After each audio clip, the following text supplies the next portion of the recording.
আল্লাহ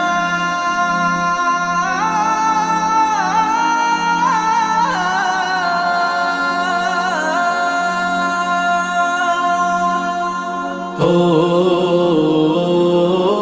ও